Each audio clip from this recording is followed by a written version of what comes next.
Radha Kunja Bihari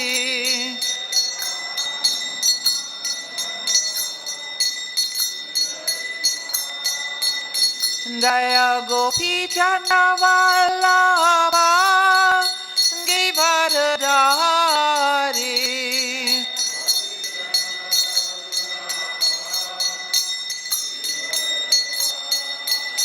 Jaya Gopi Chanda Vallabha Givaradari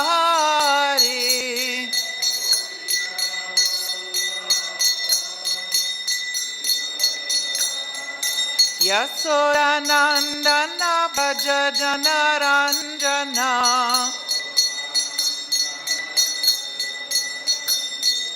Yasoda Nandana Bhaja Janaranjana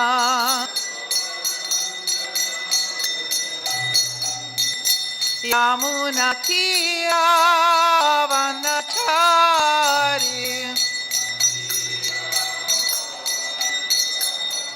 Yamuna Tira Vanachari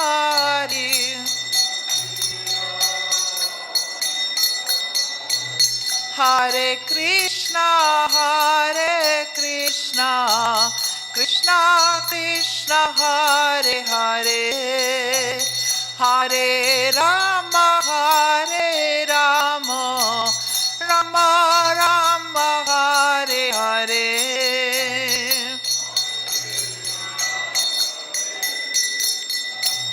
Krishna Krishna Hare Hare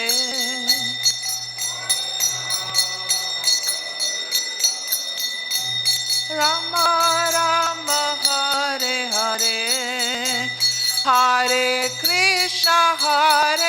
Krishna Krishna Krishna Hare Hare Hare Rama Rama Rama Hare Hare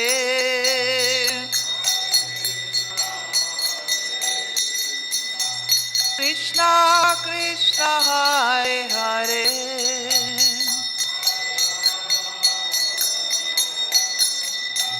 Rama Rama Hare Hare Jaya Radha Madhava Radha Madhava Shri Radhe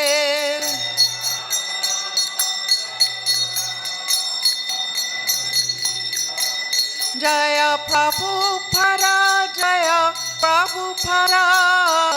Prabhupada Srila Prabhupada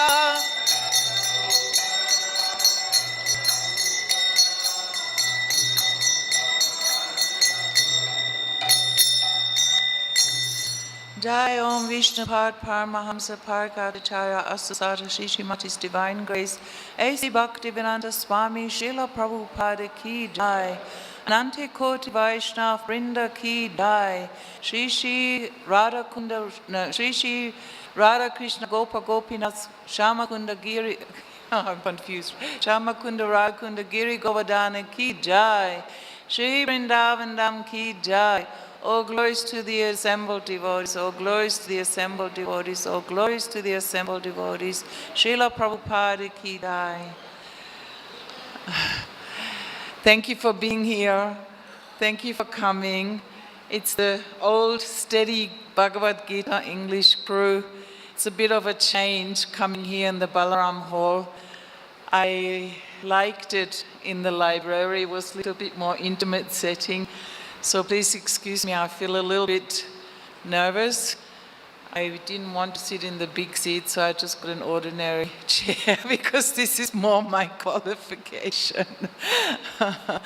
But I'm happy that you're all here this evening.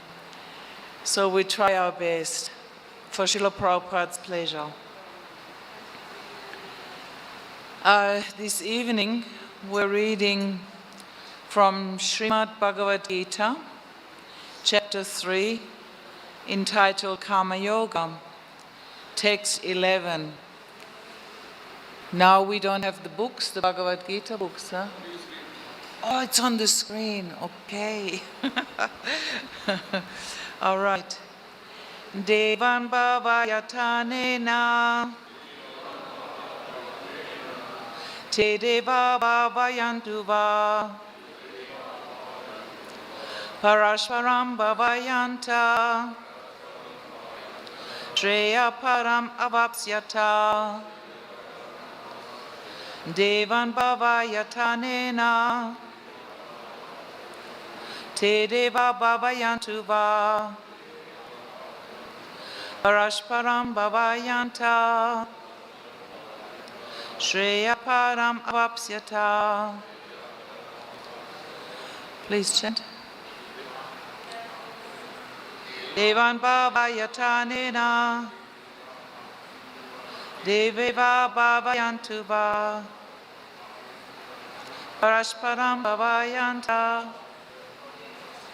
Shreya Param Avapsyata. Devan Bhavayatanena Te Deva Bhavayantu Va Parashparam Bhavayanta Shreya Param Avapsyata. Devan Bhavayatanena Te Deva Bhavayantu Va Parashparam Bhavayanta Shreya Param Avapsyata. Ladies. Devan Bhavayatanena Te Deva Bhavayantu Ta Param Shreya Param Avapsyata. Devan Bhavayatanena Te Deva Bhavayantu Va Paraswaram Bhavayanta Shreya Param Avapsyata.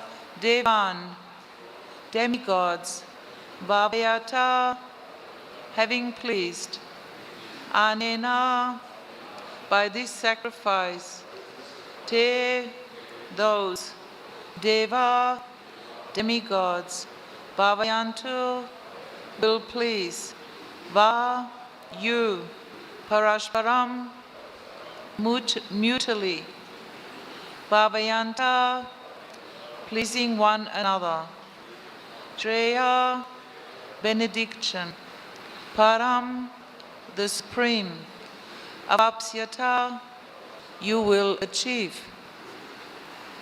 Translation purport by His Divine Grace A.C. Bhaktivedanta Srila Prabhupada. The demigods, being pleased by sacrifices, will also please you, and thus, by cooperation between men and demigods, prosperity will reign for all. Purport. The demigods are empowered administrators of material affairs. The supply of air, light, water, and all other benedictions for maintaining the body and soul of every living entity is entrusted to the demigods, who are innumerable assistants in different parts of the body of the Supreme Personality of Godhead. Their pleasures and displeasures are dependent on the performance of yagnas by the human being.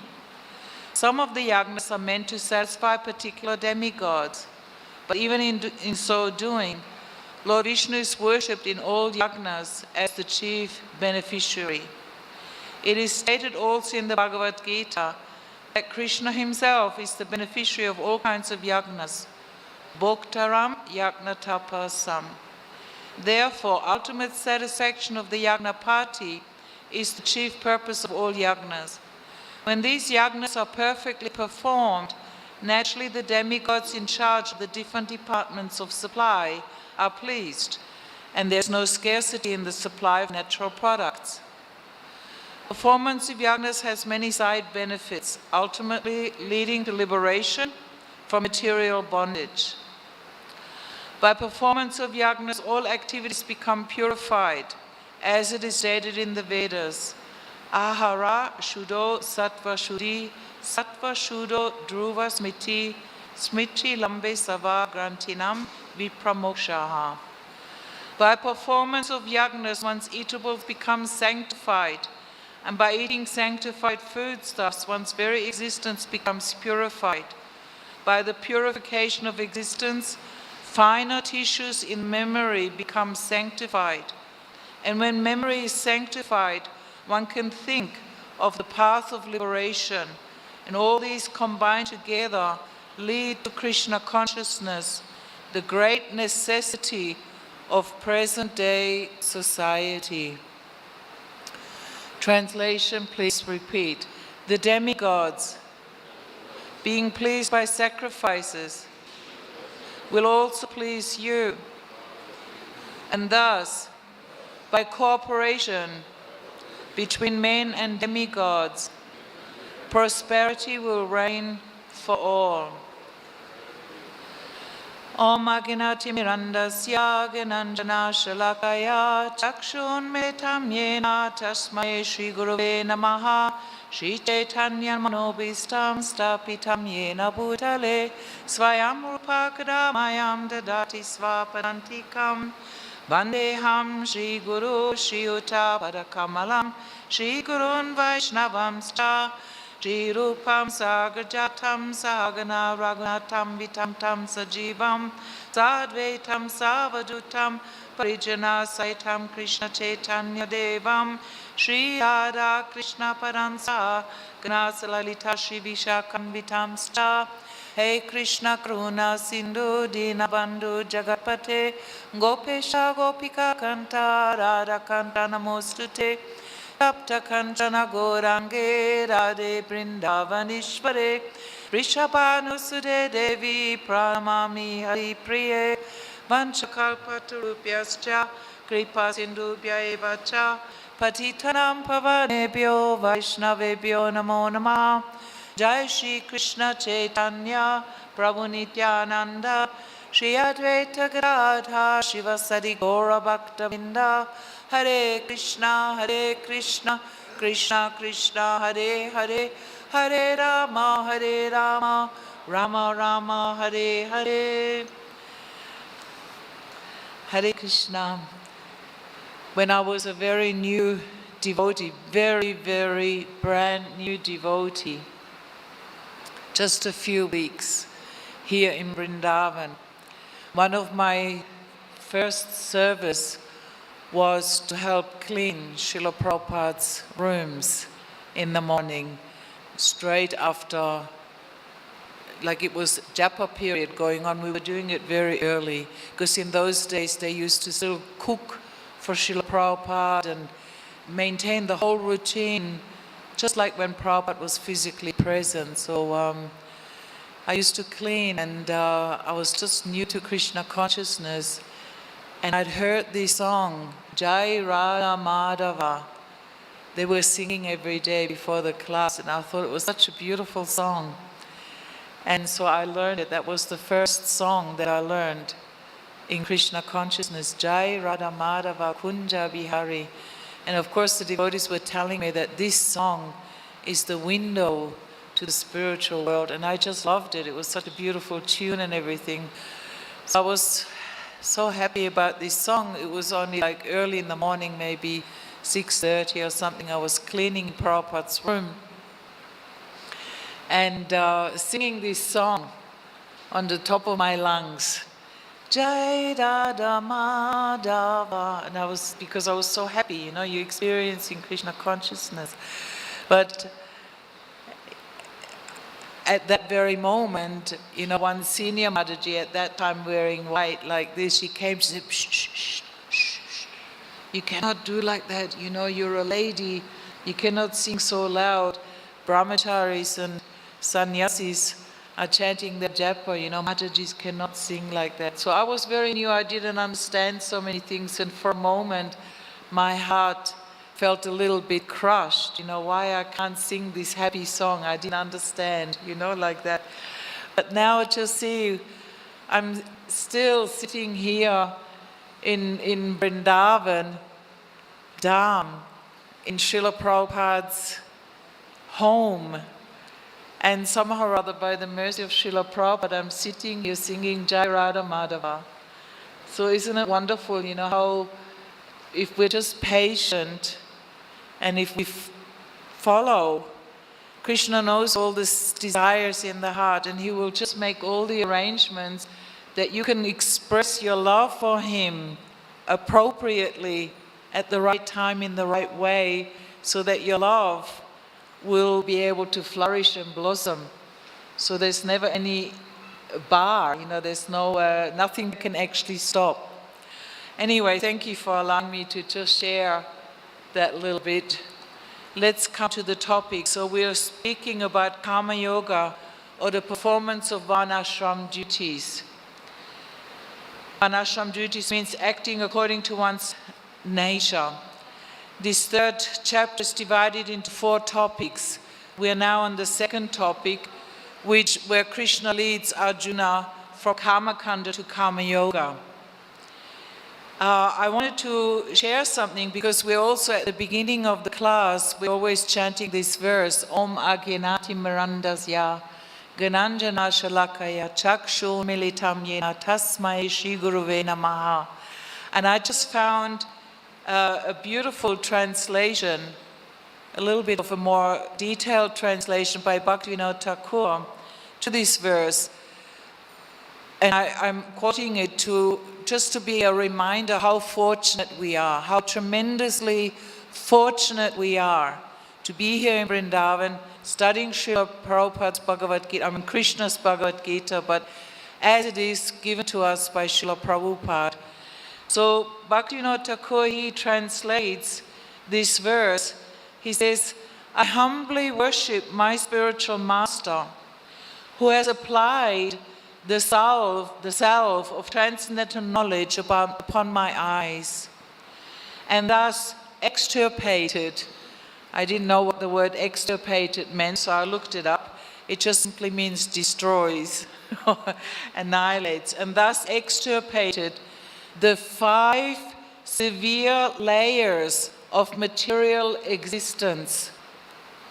So this knowledge of Bhagavad Gita, given to us by Srila Prabhupada, is extirpating the 5 severe layers of material existence, which are ignorance about the jiva's real spiritual identity, false identification of the body as the self, assumed false proprietorship over matter as her master and enjoyer, attachment to material conceptions and objects in forgetfulness of their actual relationship with Krishna, and thus absorption in material duality. All these items are very important, and they actually require explanation one by one, but I just wanted to go over it. And the resultant fear, antagonism, and distorted perception of material bewilderment. I think this is the most important one. Why we come to Krishna consciousness, because we all have so much fear, and we all suffer a certain kind of bewilderment, especially in this day and age.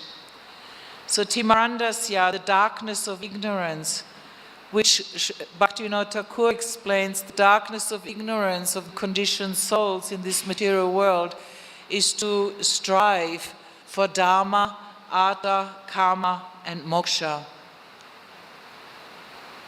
So-called religiosity, sense gratification, and liberation, like that. So Bhagavad Gita is precisely the essence of all the Vedas. I like that, precisely the essence of all the Vedas, because sometimes I've heard devotees, they say, oh, well, especially to new devotees, you study Bhagavad Gita, it's like your ABC. But actually we have to be a little bit careful with that, because yes, it's just a short conversation between Krishna and Arjuna, but Krishna has given the essence of all the Vedas precisely in that one conversation. It's very encouraging to know like that. in the introduction, at the very end, the sloka from Gita Mahatmya, number 7, is given, where it is said, in this present day, people are very much eager to have one scripture, one God, one religion, and one occupation. Therefore, ekam shastram devaki putra gitam. Let there be one scripture only, one common scripture for the whole world, Bhagavad Gita. So I just wanted to say something in glorification of Bhagavad Gita in this way, because my revered spiritual master, Sri Srimad Govinda Swami Maharaj, he also explained that even Raganuga Bhakti is there in Bhagavad Gita. Everything there is incomplete. He said, if Krishna wasn't speaking about Raga Bhakti, how is it possible to follow this verse, Man mana bhava mad bhakto, madhyaji mam namaskuru, mame vaishyasi satyam te, pratijane priyasi me. How is it possible for a conditioned soul to always think of Krishna, only worship Krishna, offer their homage, their obeisances to Krishna? How is it possible to only think of Krishna? That is only possible with pure love for Krishna. So Krishna is, even in the Bhagavad Gita, is hinting that we must strive for this pure love. And Bhagavad Gita we cannot understand on our own. It is directly the representation of Krishna, Bhagavan. How can anybody claim to know Bhagavan? So how can we really understand Bhagavad Gita? It's like when I was traveling in India before I came to Krishna consciousness here in Vrindavan. I used to have to go to the bank to exchange traveler's checks. In those days we were using traveler's checks. And I was in some town somewhere, I can't remember, and the bank was actually empty, which was a relief because, usually banks in such places are really crowded with people. And there was one nice gentleman behind the counter, Punjabi man with a turban. And everywhere I went, I was always asked the same question. So, madam, why have you come to my India? Because people were astonished. I was a young woman traveling on my own, and the culture was still much more stronger actually than in India. At that time, you would not be able to imagine a young Indian woman in jeans in the temple with her hair out. Even I'm seeing some girls wearing shorts. That would have been completely unacceptable and unimaginable. So for a young lady, for me to travel alone, women did not travel alone. You see, I had to have a little bit of a story. So I used to say, well, I'm a teacher and I've come to study your culture. And that satisfied people and immediately they were helpful. And this man behind the counter, he looked at me suddenly, he said, madam, if you really want to understand Indian culture, then you have to read Bhagavad Gita. So he was actually my Shakti, like Bhatma Padashika guru, without even knowing. I had no idea. I knew I was looking for a guru or something, but I didn't really know anything. So he pointed me in the right direction. He said, you need Bhagavad Gita. And somehow or other on the way back to my hotel, I happened to come past a bookshop. And I went inside. I thought, why not? Try. I've got time. I love reading. And I asked the man in the shop, do you have Bhagavad Gita? He said, and he was busy with some other customer. He didn't want to bother with me. He said, yeah, just over there. So I went and I looked at all the titles, and sure enough, I found one Bhagavad Gita. It was like in a yellow cover. And as is the custom, when you choose a book off the shelf, the first thing you do, you look for the author. And somehow or other, I saw this picture of Srila Prabhupada on the back. And immediately I felt very sympathetic, like there was some kind of a connection, and I read a little bit, and I thought, yes, I think this is an author we can trust. And I bought the Bhagavad Gita. I was trying to bargain over the price, but he wouldn't give me a discount, and I had to pay 40 rupees. And I took it back to my hotel, but I opened it and I could see it was a very important book, but I couldn't really understand anything. I don't know if you ever heard of this Chinese book called I Ching. You know, you get this book and you get some Chinese coins and you throw the coins, and then according to the pattern on the coins, you find the answer in the book. It's kind of like gives you some mystical predictions about your life and your future. So for me, the Bhagavad Gita at that time was a little bit like that.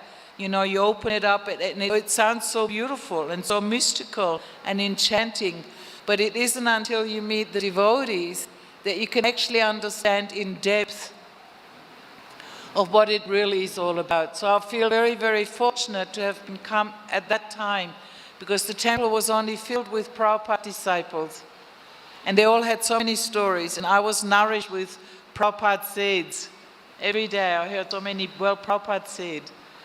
So I feel very fortunate that by the mercy of the Vaishnavas, I could come to understand something of Bhagavad Gita. And to me, it's an astonishing transformation that I should be sitting here in Vrindavan speaking about Bhagavad Gita. So this is the mercy and the wonder, the miracle of Srila Prabhupada.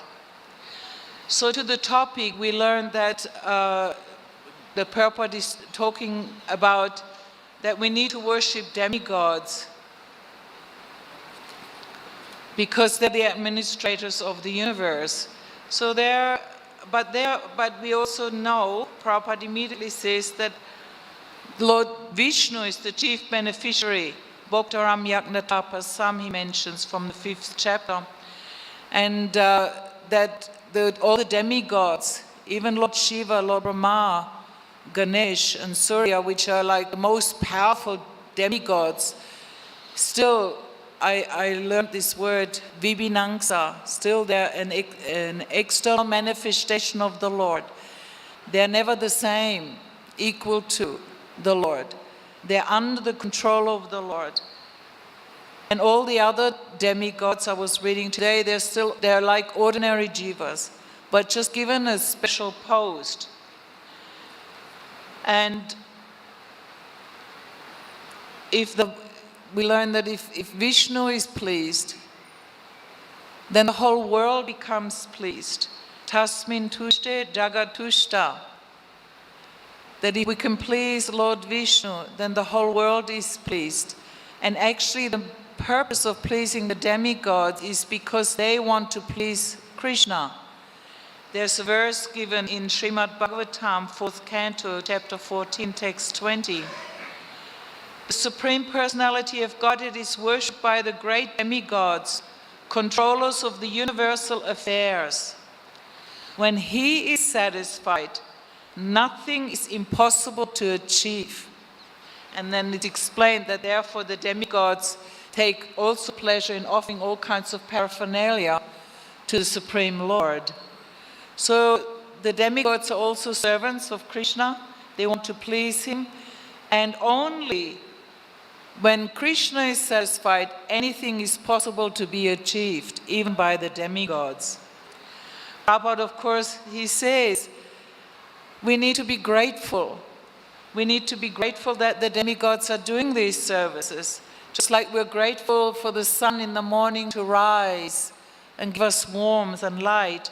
We are grateful for the moon to give us cooling rays and a beautiful, enchanting night. We're grateful for the rain. Everybody is dependent on rain.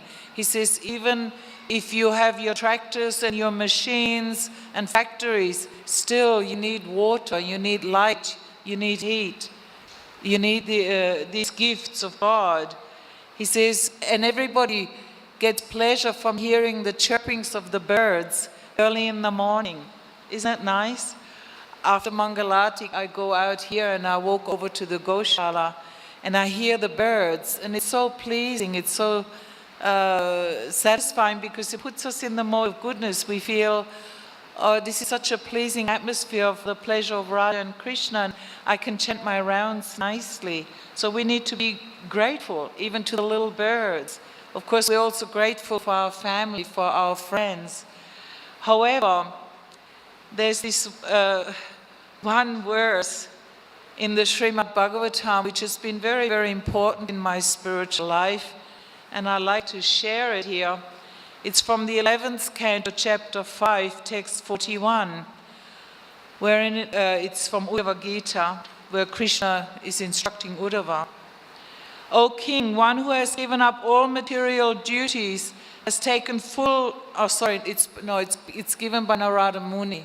It's spoken by Narada Muni, please excuse me. O king, one who has given up all material duties and has taken full shelter of the lotus feet of Mukunda, who offers shelter to all, is not indebted to the demigods, great sages, ordinary living beings, relatives, friends, mankind, or even one's forefathers who have passed away. Since all such classes of living entities are part and parcel of the Supreme Lord, one who has surrendered to the Lord's service has no need to serve such persons separately. It's a very important verse, and of course it deserves a lot of explanation, but to me, this verse was very important because I come from the Western Christian environment, and we were raised, on the teachings of the Bible and the 10 Commandments. And one of the commandments is, thou shalt honor thy mother and thy father. And it was very important in my life that, of course, I wanted to follow the commandments of God.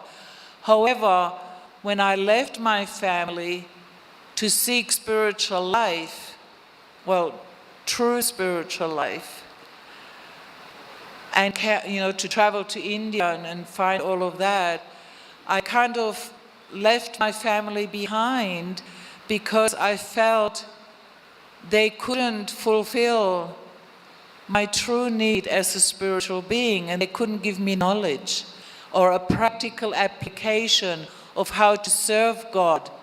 Plus, they were speaking so many things, but not really acting on it. They were just living an ordinary material life, which is all right according to the Varnashram system. At least they were following their duties. But they were not understanding how to live your life for the pleasure of God. So there was a lot of sinful activity, and I was very unhappy with that. So when I joined Krishna consciousness, it was a great relief, but still there was always this guilt feeling. Oh, but I'm not serving my mother. I'm not serving my father. I'm not doing my duty as a daughter. So when I then learned this verse, it was a relief, because in my heart I could pray to Krishna, I'm serving you now. I'm not a pure devotee. I can't claim that I'm fully surrendered, but I can promise I will do my best. I will do my best to give my life in service to you. So you please take care, because I'm getting a lot of abuse from my family and so many things that I'm not doing my duty, that I'm being irresponsible and selfish and careless and so many things. But Lord, I've come here to your holy Vrindavan Dham to give service to you, and I'm trying to surrender. So please, you take care.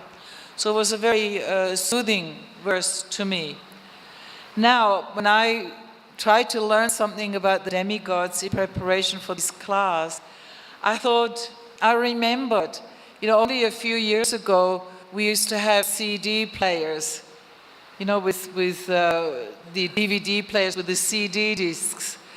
And I had one disc at the time I purchased here, actually, and the topic just intrigued me. It was about biodynamic farming. And it was very interesting. It was a documentary about a man in New Zealand who believed in biodynamic farming, which is kind of a style of farming established by Rudolf Steiner. It's kind of like, organic farming, permaculture, similar like that. But it specifically focuses very much on the cow. Now, why am I telling this? Is because this man from New Zealand with his wife had been coming backwards and forwards between New Zealand and India for over 20 years to Maharashtra and different places to tell them about the benefit of protecting the cow and the cow manure and compost and everything. I thought, now, wow, that's interesting. Here in India, we've learned that the cow is holy. But here a man from New Zealand is coming to India to remind the farmers because they're committing suicide, because they're losing money, because they've made their life dependent on artificial fertilizers and chemical fertilizers and such, and taking seeds from Monsanto and these companies and like that I can't even talk about really. But I just thought it was interesting how this man from New Zealand is coming to India to tell everyone about the cow and the benefits of the cow. And he, with such love and enthusiasm, was saying, and just imagine, in the body of the cow reside 33 million demigods. He's saying that. And he was so full of love and adoration and admiration for the cow. And he explained the importance of the horn, how that the horn is very important for the cow's digestion. And anyway, and he explained the whole methodology of biodynamic farming, which was very, very fascinating to me. Anyhow, so I was just thinking, so if you want to worship demigods, well, just go worship Mother Cow. Give her a brush, give her something nice to eat, give her a scratch behind the ears. And this would also be a very beneficial way to worship the demigods. Of course, in the previous purport, Srila Prabhupada explains what the yagna means for this age. And that is, of course, the Sankirtan Yagya. And I'm sure the speaker's gone into that in detail. So for us, we don't need to do any separate yagnas specifically for the demigods, because we're worshipping Krishna. We're worshipping the cow. In the 10th chapter of Bhagavad Gita, Krishna says, I am the Surabhi cow. So all the demigods are residing in the cow, so we can worship the cow. But another important thing, and I never thought about that, to be honest. It never really entered my mind. There's a very famous sloka in the 11th canto of Srimad Bhagavatam, and that is Uddhava Gita, where Krishna specifically gives instructions about being a brahmachari to Uddhava. And it's a very famous verse, of course. Achayam mam vijaniyan navamanyeta kahichit namatya buddhyasuyata sava deva mayoguro. It's giving the glorification and the clarification of what is an acharya, what is a spiritual master, a guru.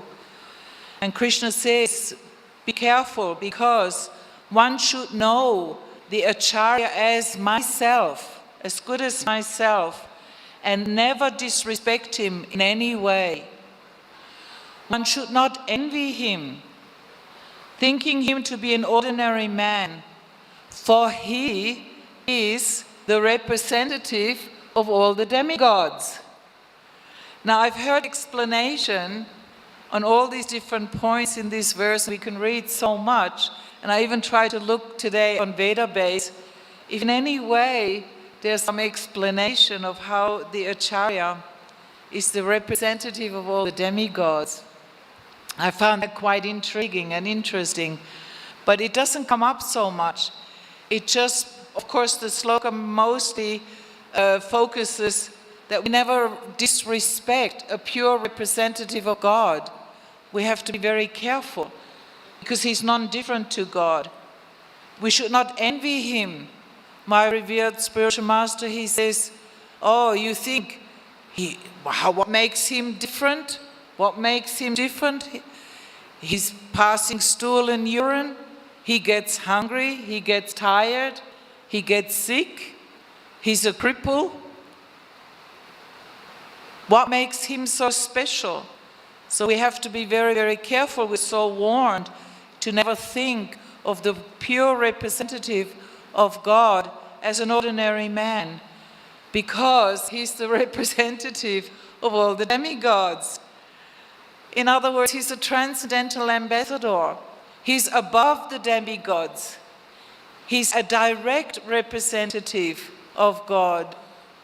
We just can approach him directly. We don't need to go anywhere else. Everything is contained within the Acharya, within the representative of God. Because he teaches the Panjama Purushata, which means Krishna Prema.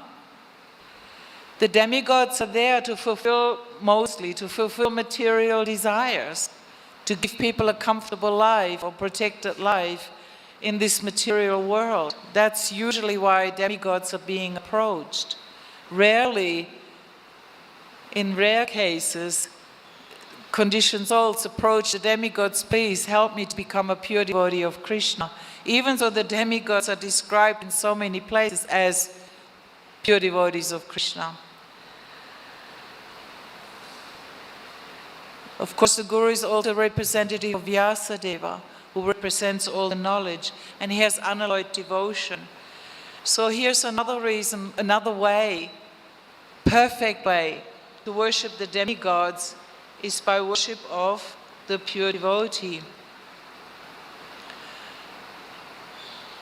Now, Srila Prabhupada, at the end of the purport, he speaks about how to come from the contaminated state to the purified existence. Take sanctified food, prasadam. He talks about the eatables. Actually, I was reading a letter of Srila Prabhupada to his disciple Rupanuga Prabhu. And Rupanuga wrote to Srila Prabhupada, I feel the best policy is Srimad Bhagavatam, Sankirtan, and Prasadam. And Prabhupada writes back, he said, yes, that is the perfect policy, to always speak on Srimad Bhagavatam, to perform Sankirtan, and to only take Prasadam. Because the tongue has to be engaged, and there's these two ways of engagement, and that's by chanting, by taking Prasadam. We, every morning, we sing this song, Maha Prasade Govinde, but how often it's just parrot singing, it's just a ritual. That's just something that we do habitually. But what does it mean? The translation is, persons who are not very highly elevated in pious activities cannot believe in the remnants of food, prasadam, of the Supreme Personality of Godhead, nor in Govinda, the holy name of the Lord, nor in the Vaishnavas. So it takes a special kind of sukriti to have that faith in prasadam.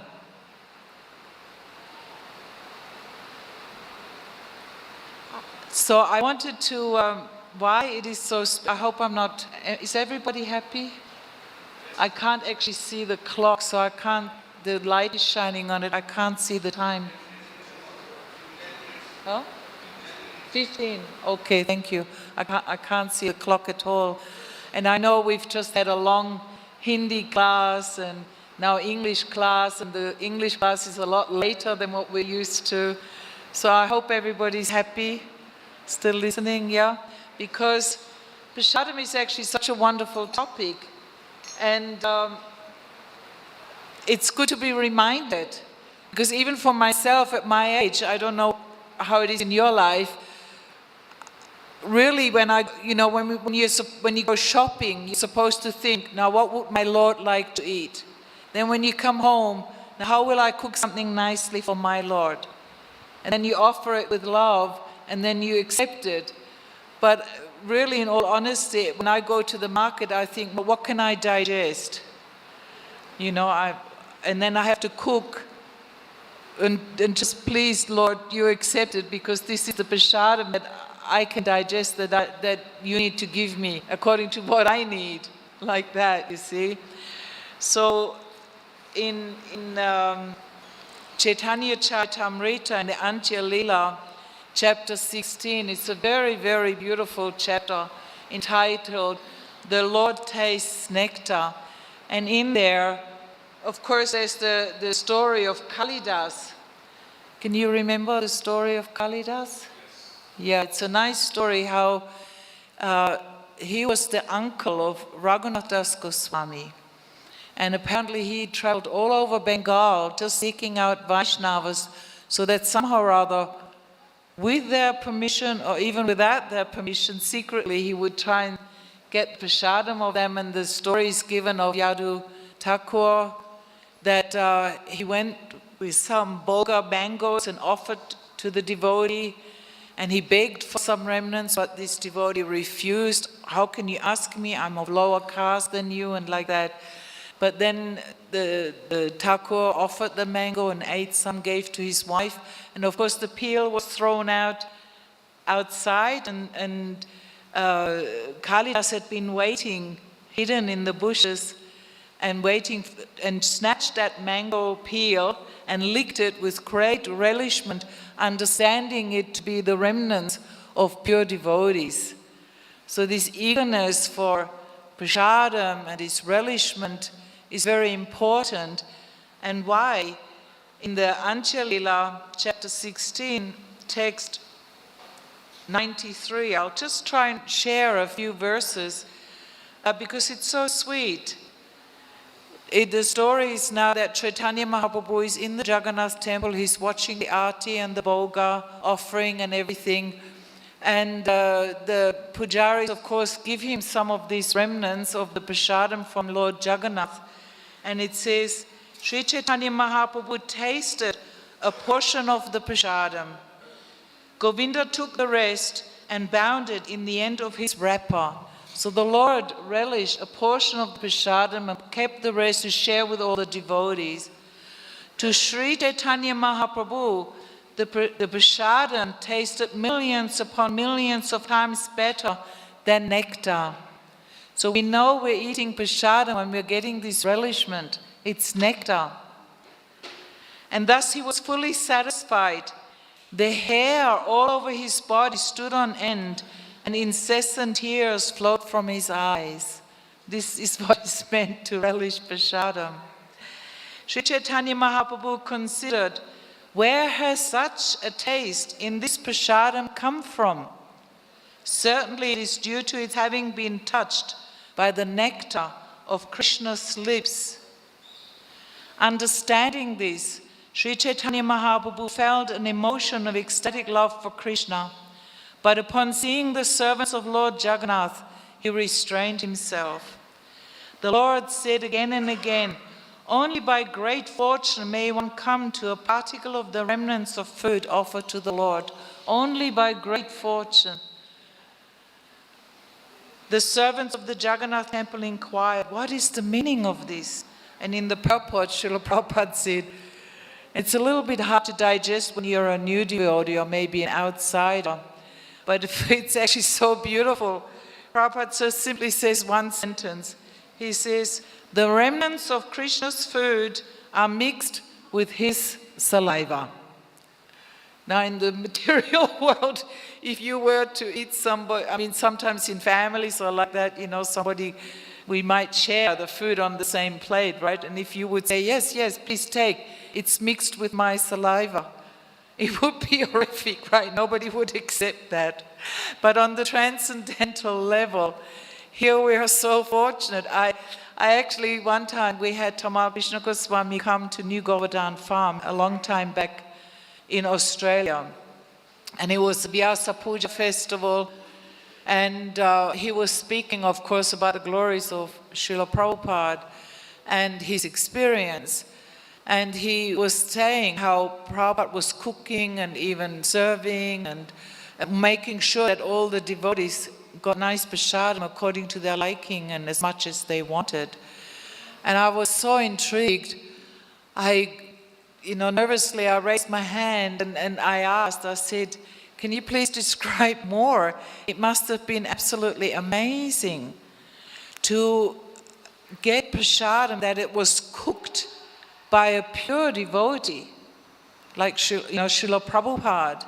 It was cooked by him directly and then offered by him to Krishna and then served by him to the devotees. And then his relishment and his pleasure was to see everybody satisfied in taking Krishna Prasadam. And so Tamal Krishna Goswami, he was kindly telling about these experiences, and it just increases this desire. When we're hearing these pastimes, it increases this desire and eagerness in our heart. Please let me also have this experience. Dear Lord, let my piety come that I can actually relish your remnants, that I can get this same taste, the same relishment and spiritual benefit, not just physical nourishment, but that I can feel love for you, just like Chaitanya Mahaprabhu is experiencing here. And Sri Chaitanya Mahaprabhu replied, these are remnants of food that Krishna has eaten and thus turned to nectar with his lips. It surpasses heavenly nectar, and even such demigods as Lord Brahma find it difficult to obtain. We're hearing about the demigods, but they have to be lucky to get the remnants of Krishna's prasadam. Remnants left by Krishna are called pela. Anyone who obtains even a small portion must be considered very fortunate. So, thank you for your attention, dear devotees. Please excuse, I was a little bit nervous being in this new environment, but I appreciate that you're all here to support, and I'll try my best for the pleasure of Guru and Gauranga. And I just wanted to share one last thing, if you don't mind, from the Harinam Chintamani teachings, again given by Bhaktivinoda Thakur on the topic of blasphemy of Vaishnavas. He says, in the pure Vaishnava resides Krishna's energies of bhakti, ladini and samvit. Thus, by contacting a Vaishnava, one can also receive Krishna bhakti. For this reason also, the food remnants, the food water, the food dust from the pure Vaishnavas are three powerful articles for creating bhakti. If one stays near a pure Vaishnava for some time, one can receive the bhakti energy flowing from his body. If one can bind that energy within one's heart, after having developed strong faith, bhakti will develop and one's body will begin to tremble in ecstasy. Thus, by living close to a Vaishnava, soon devotion will appear in one's heart. First, such a person will begin chanting the holy name, and then, by the power of the name, he will receive all good qualities. This is the particular power of the Uttama Adhikari. Of course, this is also given in the nectar of devotion. Prabhupada explains if you put a crystal next to a color, then the crystal will accept, will take on that same color. So these are not just fancy, full words, but these are truths, very powerful truths. And in spiritual life, what is low in the material world is actually the highest. In material life, nobody would think to drink somebody else's foot washing water, or to take the dust of somebody's feet, or to take the remnants of somebody's food. That would be considered unpalatable, unclean. But in the transcendental realm, it's exactly the opposite. That actually for us, because we're just aspiring to maybe get some idea of what is bhakti, because it's foreign to us, it's not something we know. The clues are given. Please seek that pure Vaishnava, take the remnants of his food, take the foot washing water and accept his dust of the lotus feet. So, and then you can achieve this pure bhakti. So thank you very much for listening, being here this evening. Thank you for your support in my service. Srila Prabhupada Ki Jai. Are there any questions or comments? Something? Yes, Prabhu. Is there a microphone here or not? Do we have a microphone?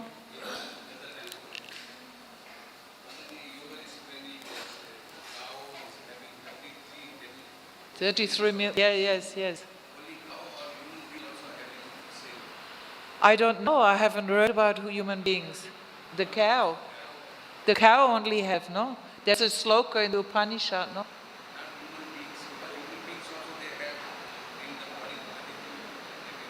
They do? Oh, I see. I understand. Okay. The demigods are in charge. So they're controlling every little aspect of our body, and in that way they're also present, because without the presence of the demigods, this body would not function. Exactly. Thank you. That's a really important point. Thank you for helping me with that. That is true, because we don't control the blinking of our eye. We don't control digesting of our food or even evacuating or any of those things, right? It's all done under the control of demigods. Pardon? Yes. Well, that's right. I don't know how they are present, how I understand what he's saying. They're present by their action, by their control. But I think in the cow, it's a different thing. The demigods are actually personally present. Is it? Am I saying right?